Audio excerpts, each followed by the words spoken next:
Oh, well, hello there.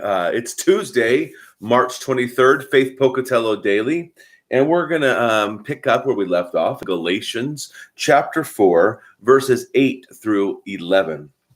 Formerly, when you did not know God, you were enslaved to those that by nature are not gods.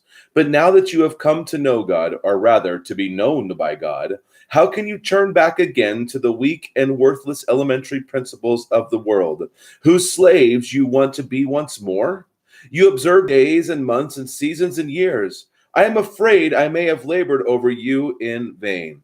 Now, this is a battle that continues to happen in the church today. See, first of all, just a side note, isn't it great to be known by God and received by God and loved by God and accepted by God? So that's a side note. But then Paul is talking about how these people are going back into marking whether or not they're Christians or not by how they observe certain festivals and certain days and certain feasts and things like that. And we run into that same problem, especially, it doesn't matter whether it's a denominational church, whether it's a high church, whether it's a low church, whatever you want to call it. It happens in every church. People say, this is the way.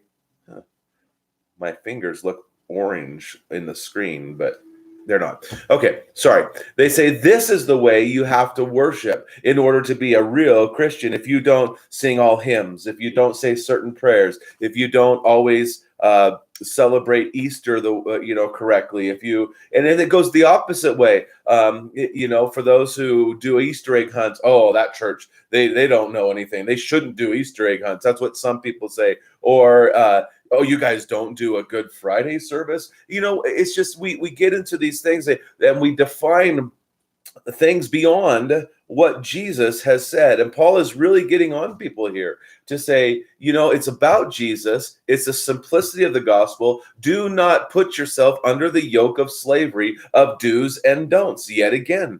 Checklists are easy for us. Because we would listen to this and say, I want it to be free in Christ. I don't want it to be about rules and regulations. Yet we find ourselves flourishing with a checklist of do's and don'ts. Because then we can look, did I complete my task today? Am I a good Christian today by what I did? So it's about Jesus. And that's why I always say that God's inviting you to enjoy him more. So I pray that God would richly bless your day, that you would enjoy Jesus and not define your Christianity by anything other than justification by faith alone, by the work of Christ alone, through grace. He has done it by his grace. So enjoy Jesus. Go and share life.